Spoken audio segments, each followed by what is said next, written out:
Returning to weakness is the weakness of the historicist. This is also called the continuous historical or world historical approach. It sees the prophecies as applying throughout church history, played out in all manner of wars and events. The various evils figured in Revelation are also applied to important historical persons, such as various popes, Charlemagne, Napoleon, Mussolini, or Hitler. It's very popular today in the Adventist movement. Those are all partial quotes from Navigating the Book of Revelation. The strengths of the historicist view. It seems plausible since Revelation opens in John's day and addresses 7 historical churches, but then reaches to the end of time. Therefore, chapters 4 through 20 can be seen to cover the history in between these 2 endpoints. It also appeals to the idea of God's sovereignty over history. Since it covers all of our history, from John to the end of time, it's always relevant. Gentry says of its weaknesses, John is writing Revelation to a first-century church under siege. Why would he write to them about distantly future events that they would not understand or have any knowledge about? The historicist view downplays the statements in the book that the events are near at hand. Historicists always assume that we, the contemporary reader, are living in the final days. The expositor always interprets the end times in light of his own milieu. It's self-refuting. The exegesis resulting from this mode of interpretation is always in flux, says Gentry. The great antichrists of their times and the catastrophic world-ending events did not come to pass. Very few scholars hold this position today because of its, quote, unchecked subjectivity, end quote. The symbols are made to represent whatever seems historically relevant at the time. The historicist interpreters do not and cannot ever agree.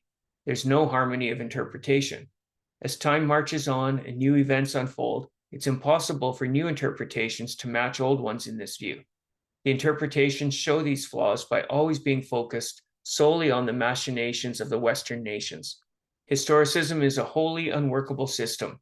Zondervan's 4 views on the Book of Revelation didn't even include a historicist in its presentation. Again, those are all statements from Navigating the Book of Revelation. The idealist school. According to Kenneth Gentry, this is also called the timeless symbolic or supra-historical approach. There's no concrete historical portrait given in Revelation at all.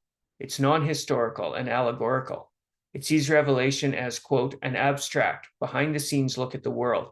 That is, it offers a look at the philosophical, spiritual issues involved in history, rather than at historical characters and events themselves. This view is the most recent of the major approaches to Revelation. The strengths, according to Gentry. First, clearly, John is writing symbolically. Second, the view limits Revelation to dealing with eternal truths, and therefore it can't be impacted or embarrassed by any historical events. Third, it's not exclusive and can work within any other true view. Fourth, it's useful in encouraging Christians that the good will ultimately win. The weaknesses of the idealist view. Revelation, though, seems to be presenting itself as being truly concerned with historical realities. Statements like, it will take place shortly, have seen, shall take place after these things, etc., point to this. Second, an idealist scheme did not need the length and complexity of a book like Revelation. A parable would not be so complex and give such an appearance of historical reality. Third, it downplays the time frame indicators that frame the book. John specifically declares in his opening and closing that Revelation's events are near at hand, according to Navigating the Book of Revelation. The futurist school. This is also known as the end historical, or the pure eschatological view. Revelation in this view is focusing primarily on the ultimate historical issues just before Christ's return. Today's premillennialists say that the very early church fathers were futurists, but it's difficult to agree with them. In fact, the early church fathers who were premillennialists thought they were living in those end times.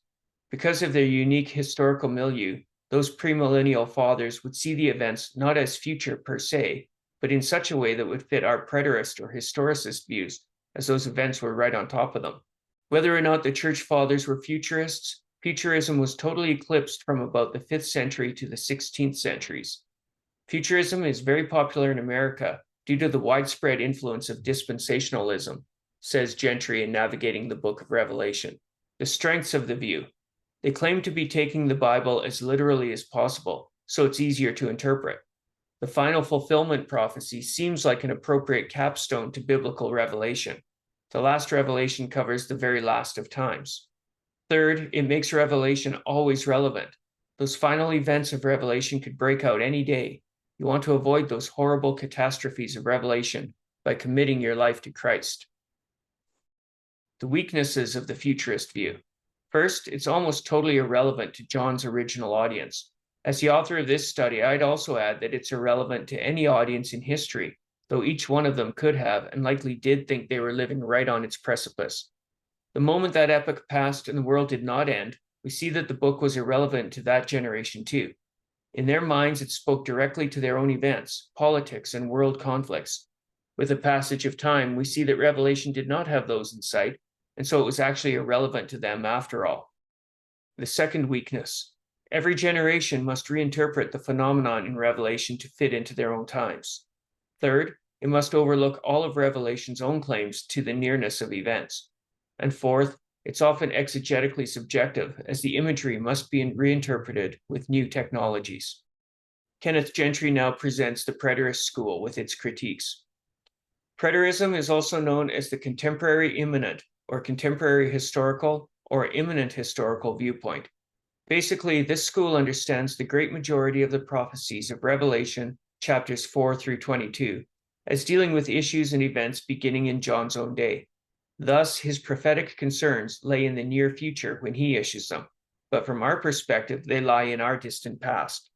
Hence the designation preterism, from the Latin word praeteritus, meaning gone by. According to R.H. Charles, traces of this view may be found in some early church fathers, such as Irenaeus, Hippolytus, and Victorinus, despite some of them also being premillennial.